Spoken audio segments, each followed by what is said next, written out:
오늘 우리가 읽어가는 성경 말씀은 에스겔 39장입니다.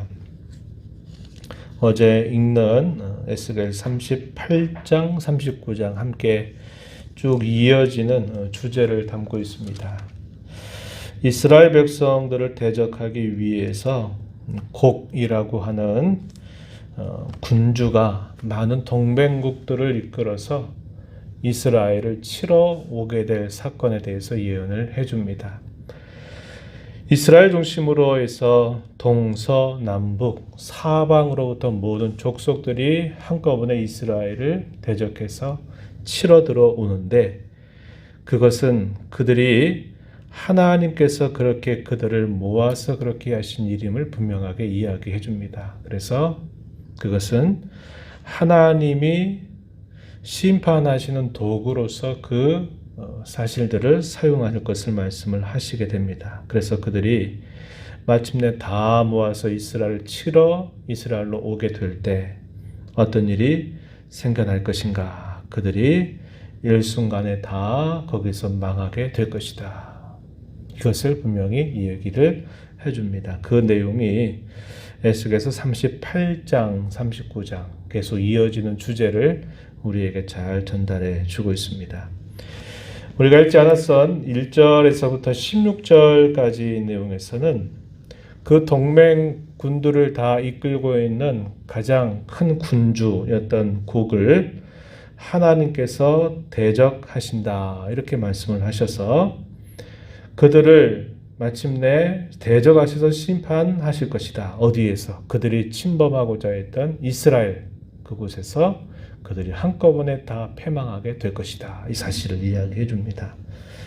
이스라엘 산에서 엎드러지게 될 것이다. 최후를 맞게 될 것이다. 이런 말씀을 전달해 줍니다. 그리고 마침내 그 모든 대적자들이 다 패망하고 죽게 되면서 거기 장사를 치르게 될 것이다. 이 사실을 말씀해 줍니다. 그리고 우리가 읽은 이 17절 이하에서부터는 모든 대적들이 한꺼번에 다 죽게 됨으로써 승리의 잔치가 벌어지게 될 것이다. 이 사실을 이야기하고 그 승리의 잔치 이후에 하나님의 백성들을 하나님께서 회복하시겠다라고 하는 메시지를 39장 마지막 부분에서 설명을 해줍니다. 이것은 최후의 하나님께서 역사에 완성하시는 날, 그의 재림 직전, 우리 주 예수 그리스도의 재림 직전에 있게 될 그 사실들을 선명하게 보여주는 그림이 됩니다.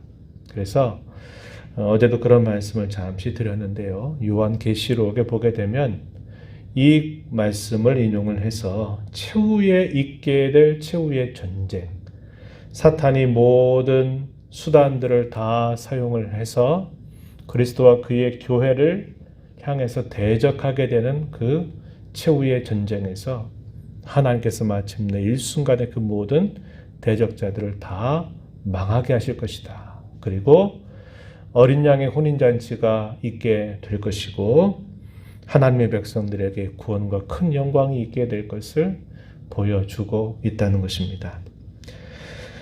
앞부분의 말씀으로 잠시 한번 가서 한번 다시 확인을 해봅니다. 1절, 39장 1절 끝부분에 보게 되면은 여호와께서 이렇게 말씀하시라고 이야기합니다. 로스와 메섹과 두발왕 고, 내가 너를 대적해서 너를 돌이켜 이끌고 북쪽 끝에서부터 나와서 이스라엘 산 위에 이르게 하겠다. 이렇게 말씀을 합니다. 그들의 의도는 무엇이었냐면 이스라엘을 한꺼번에 다 패망시켜버리자 해서 이렇게 모여온 겁니다. 근데 하나님이 그들을 모은 것입니다. 이스라엘 산 위에 이르게 하시겠다. 그리고 어떻게 하시겠다고 말씀하냐면 3절에 내 활을 쳐서 내 왼손에서 떨어뜨리고 내 화살을 내 오른쪽에서 떨어뜨릴 것이다. 4절에 내가 내 모든 무리와 너와 함께 있는 백성이 다 이스라엘 산 위에 엎드러지게 될 것이다. 이렇게 말씀을 하십니다. 그들은 승리를 기대하면서 모든 동맹국들을 모아 이스라엘을 치려고 이스라엘을 찾아온 것인데 하나님은 그 찾아온 그곳이 그들에게 심판이 벌어지는 날이 될 것이라고 말씀을 하십니다. 그렇게 되면 그들이 분명하게 무엇을 알게 될 것인가? 6절 끝에 보면 내가 여호와인 줄을 그들이 알게 될 것이다. 이렇게 말씀합니다. 승산이 없어 보이는 싸움을 맞게 되는 겁니다. 이스라엘의 입장에서는 평안히 거주하고 전쟁이 없을 줄 알고 아무런 준비가 없는 그런 상황 속에 있는데 갑자기 곡이 모든 주변에 있는 나라들을 다 이끌어서 이스라엘 치러 들어오니까 그야말로 싸움에 있어서는 승산이 없는 전혀 불가능한 그런 싸움이 벌어지는데 놀라운 것은 하나님께서 그의 권능을 가지고서 그 모든 대적자들을 다 패망시켜 버릴 것을 말씀하고 있는 겁니다. 그렇게 되면 이것이 이스라엘 백성들이 강해서 이긴 것이 아니고 그들의 하나님께서 그의 권능으로서 이런 모든 일을 행하신 줄을 보게 될 것이라고 이야기하는 거죠. 이것은 우리가 출애굽 사건을 떠올려 봐도 그러하고 이스라엘 역사 속에서 이스라엘이 큰 위기 상황을 맞아서 이스라엘 침범해 오는 여러 나라들을 대적할 수 없는 그런 연약함 속에 있게 될 때마다 하나님께서 기적적인 일을 베풀어서 그 이스라엘을 지키셨던 과거의 여러 구원에 관계된 사건들, 그것을 우리에게 기억나게 해주죠. 그리고 이것은 최후에 있게 될 최후의 전쟁에 있어서도 하나님께서 이렇게 하실 것을 우리에게 선명하게 보여주는 그림이 되는 겁니다. 우리 성경으로 조금 뒤로 한번 가서 확인해 볼까요? 요한계시록 20장을 한번 가서 잠깐 살펴보죠. 신약 성경의 거의 끝부분입니다. 요한계시록 20장 한번 가서 잠깐 보시는데요. 7절 말씀입니다. 신약 성경 420쪽 전후가 돼요. 요한계시록 20장 7절 이하에 제가 한번 잠시 읽어드리면 이렇게 말합니다. 천년이 참에 사탄이 그 옥에서 놓여 나와서 땅의 사방 백성 곧 곡과 마곡을 미혹하고 모아 싸움을 붙이리니 그 수가 바다의 모래 같으리라.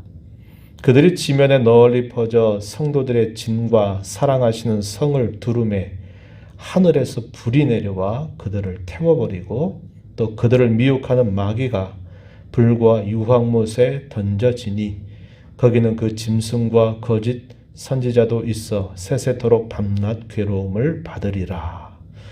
이것이 소위 천년이라고 하는 기간이 지나고 난 다음에 사탄이 최후의 발악으로 최후의 전쟁을 일으킬 것이라고 이야기하고 있는 말씀이죠. 근데 동맹자들이 뭐냐면 여기 곡과 마곡을 미혹한다 그랬습니다. 이 곡과 마곡, 이것이 오늘 읽는 에스겔서 38장, 39장에 있는 배경을 가지고 이렇게 표현하고 있는 말씀이에요. 근데 성도들을 치려고 성도들의 진과 사랑하는 성을 둘렀다, 이 말은 이 최후의 전쟁을 위해서 모든 수단들을 동원하는 것을 표현하고 있는 겁니다. 그런데 어디서부터 심판이 되냐면 하늘에서 불이 내려서 그들을 다 태워버린다. 이것은 자기들은 이 성도들과 더불어 싸워서 승리하려고 했는데 전쟁의 승리는 성도들에게서 나타나는 것이 아니라 하늘로부터 심판의 불이 임해서 결국 일순간에 다 망하게 될 것을 말씀하고 있는 겁니다. 요한계시록 13장으로부터 쭉 설명하고 있는 내용을 보면 사탄이 그의 동맹자들을 일으키는데 우리 요한계시록 13장 말씀 기억하십니까? 땅에서부터 바다에서부터 짐승이 올라오는 사건이 묘사가 되죠. 그게 뭘 말하냐면 세상의 모든 권력자들, 세상의 모든 세력, 권세를 동원해서 그리스도와 그의 교회를 핍박하려고 하는 세력을 만드는 것. 또 하나는 거짓된 선지자들을 불러일으켜서 수없이 성도들을 미혹해서 그들이 바른 진리 신앙으로부터 떠나게 하려고 하는 동맹자들을 모으는 겁니다. 이것이 사탄이 동맹자들로 사용하고 있는 수단이에요. 그리고 큰생 바벨론이라고 부르는 세상의 재미, 세상의 문화의 한복판, 타락한 세상의 문화, 이것들을 동원해서 또 성도들을 미혹하고 성도들로 하여금 바른 길을 가지 못하도록 한다는 겁니다. 그래서 여기 20장 10절에서도 보면은 이렇게 말하죠. 마귀가 불과 유혹못에 던져지니 거기는 그 짐승, 동맹자로 사용하고 있는 짐승을 말해요. 세상의 권력, 세상의 힘, 그리고 거짓 선지자도 있어서 세세토록 밤낮 괴로움을 받게 될 것이다. 최후의 심판에 관한 메시지를 말해주고 있는 겁니다. 그리고 넘기지 마시고 또 쭉 제가 잠깐 설명을 드리면 이스라엘 산 위에서 곡과 그의 모든 동맹자들이 한꺼번에 다 심판을 받아서 죽게 될 때 그 죽게 된 시체들을 매장하는 것을 이야기해 주는데요. ES가에서 39장 11절 이하에 보면은 하몬곡이라고 하는 골짜기를 말씀하십니다. 하몬곡.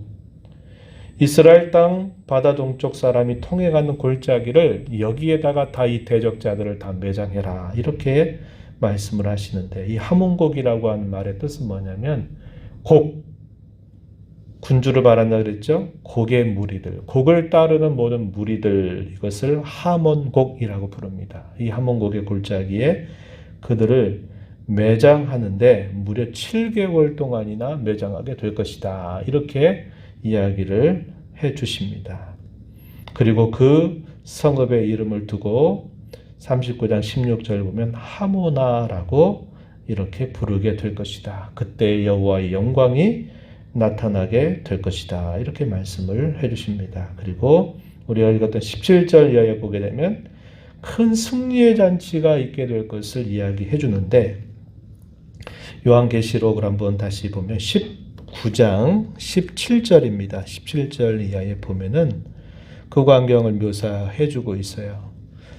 요한계시록 19장 17절 제가 한번 읽어 드리면요. 또 내가 보니 한 천사가 태양 안에 서서 공중에 나는 모든 새를 향하여 큰 음성으로 외쳐 이르되 와서 하나님의 큰 잔치에 모여 왕들의 살, 장군들의 살, 장사들의 살, 말들과 그것을 탄 자들의 살, 자유인들, 종들, 작은 자, 큰 자, 모든 자의 살을 먹으라 하더라. 이렇게 표현되어 있습니다.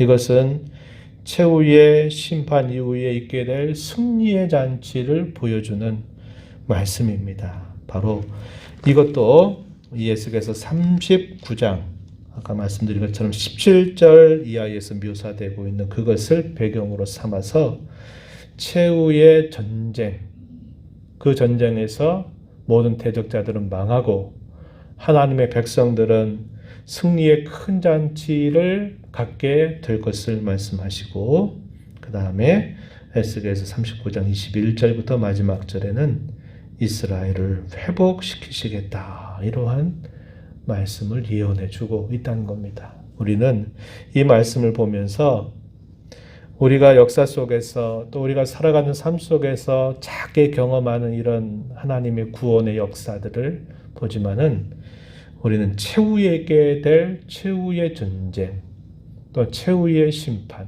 그리고 최종적인 승리의 잔치, 그 이후에 주어지게 될 구원의 영광스러움을 바라보면서 우리는 오늘을 살아가고 있다고 하는 겁니다. 우리가 불렀던 찬송가 180장의 하나님의 나팔소리, 천지 진동할 때에 그 일이 우리에게 완전히 이루어지게 될 것을 우리에게 잘 가르쳐 주고 있다고 하는 것입니다. 그때의 여호와의 영광이 온 땅을 덮게 될 것입니다. 그 여호와의 영광은 두 가지 면으로 나타날 것인데 하나는 대적자들을 심판하시는 권능을 통해서 하나님은 하나님이 되신다라는 사실을 이 대적자들에게 선명하게 보여주실 것이고 그의 교회와 성도들을 향해서는 어떻게 하나님의 영광으로 충만케 하시느냐. 하나님은 역시 하나님이시구나. 우리가 그토록 하나님을 배반하고 하나님 앞에 범죄하는 일들을 그렇게 많이 해왔음에도 불구하고 하나님은 우리의 편이 되셔서 우리를 붙드시고 우리에게 이러한 구원과 승리의 기쁨을 누리게 하시는구나. 그것을 경험하면서 충만한 하나님의 영광을 보게 될 것을 우리에게 가르쳐 주고 있다 하는 것입니다. 우리에게 가장 궁극적인 소망은 여기에 있습니다. 우리가 이 땅에 살면서 겪는 크고 작은 고난, 삶의 굴곡들, 이런 것들은 이런 크고 위대한 이 그림 앞에 그것을 보여주는 작은 그림들에 지나지 않다는 것을 우리가 잊지 말아야 합니다. 하나님은 모든 역사 속에서, 그리고 우리의 인생의 짧은 우리의 인생 속에 하나님 언제나 함께 하셔서 우리를 편들어 주시는 위대하신 분, 놀라우신 하나님이심을 우리는 언제나 잊지 말아야 한다는 겁니다. 전쟁은 이미 하나님께 속했고 그 전쟁은 이미 승리의 깃발을 꽂았다고 우리에게 말씀합니다. 우리 주 예수 그리스도의 죽음과 부활과 승천을 통해서 사단의 모든 세력을 이미 제압했고 이제 승리의 깃발이 꽂는 날만 기다리면 돼요. 우리는 그럼 그 사이에 무엇을 해야 되느냐? 크고 작은 전쟁을 매일매일 수행하면서 오늘을 살아갑니다. 크고 작은 전쟁, 전쟁이라고 말할 건 없고 전쟁은 큰 규모를 말하죠. 전투입니다. 전투. 전쟁에서 승리를 하는 것과 전투에서 엎치락 뒤치락 하는 일들은 늘 있게 되는 겁니다. 우리 6.25 전쟁도 마찬가지죠. 남한과 북한이 전쟁이 붙었지만 그 전쟁 속에는 계속적으로 지역마다 전투가 벌어져요. 그 전투에서 승리를 내서 그곳에 깃발을 꽂고 점령을 하기도 하다가 또 어느 순간 또 그곳에서 패배해서 뒤로 물러서게 되는 일들이 계속 반복이 돼요. 근데 결과는 어떻게 됐습니까? 결국 이렇게 남한과 북한으로 이렇게 휴전이 되는 그런 상황이 됐죠. 패배하지 않았다 이 말입니다. 우리도 마찬가지예요. 우리의 앞서가신 주님, 대장 되신 주님이 우리에게 이미 승리의 깃발을 꽂았다고 말씀해요. 그러면서 그날이 이루도록 너희는 뭐하라? 영적인 전투, 작은 전투들을 날마다 수행하면서 살아라. 우리에게 이렇게 말씀을 하십니다. 어떤 성도는 승리할 겁니다. 승리해서 그 승리의 기쁨을 주께로 드리는 성도가 있겠고 어떤 성도는 또 얻어맞고 터져가지고 또 패배하고 주님 앞에 넘어졌습니다. 쓰러졌습니다 하는 성도도 있을 것이에요. 어떻게 해야 됩니까? 우리 매일매일 살아가는 삶 속에서 영적인 전투, 싸움에서 승리하는 삶을 살아가도록 힘써야 돼요. 어떻게 승리합니까? 주님이 우리에게 주신 믿음, 우리에게 선물로 주신 모든 것들을 부지런히 사용하는 겁니다. 말씀을 가까이 하고 기도하고 우리 자신의 그 옛사람의 본성을 죽이고 우리 안에 그리스도께서 사시도록 끊임없이 기도하고 힘써가면서 우리가 영적인 싸움에서 승리할 수 있음을 가르쳐 줍니다. 우리에게 이런 말씀을 기억하면서 소망을 가지고 또 이 하루 우리 남은 삶이 주님 앞에 영적인 전투를 잘 싸워서 승리의 기쁨을 많이 올려드리는 저와 여러분이 되기를 축복합니다. 하나님 아버지 감사합니다. 이 새벽 시간에도 저희들을 깨워주셔서 오늘도 은혜 주시는 하나님의 면전으로 이끌어 주심을 감사합니다. 저희들은 연약하고 또 쓰러지고 넘어진 일들을 늘 일상처럼 반복하며 살지만 저희를 사랑하시는 주님으로 말미암아 그 어떤 것들도 우리를 사랑하시는 하나님의 손길로부터 끊지 않도록 저희들을 붙들어 주시고 주님이 사랑하시는 것으로 말미암아 우리가 모든 것으로부터 극복하고 이겨나가도록 해주시겠다고 하시는 주의 말씀을 다시 한번 떠올립니다. 독과 마곡에 관한 말씀들을 보면서 최후에 있게 될 최후의 전쟁과 또 최후의 승리, 그 승리의 잔치 넘어서 하나님께서 베푸실 구원과 그 영광을 저희에게 다시 한번 기억나게 하시고 소망을 가지고 오늘을 살아가게 하시는 주님의 귀한 은혜를 감사드립니다. 매일매일 화해할 수 없는 영적인 전투를 벌여 살아가고 있는 저희들 승리의 그날을 바라보면서 오늘도 힘써 영적인 전투를 잘 수행해서 주께 영광을 돌리고 기쁨을 돌리는 저희들의 삶이 되도록 도와주시옵소서. 은혜의 보호자 앞에 나와서 아버지의 은혜를 간절하게 구하는 모든 심령들의 간구를 기회로 주시고 응답해 주시기를 간절히 바라며 예수님 이름으로 기도하옵나이다. 아멘.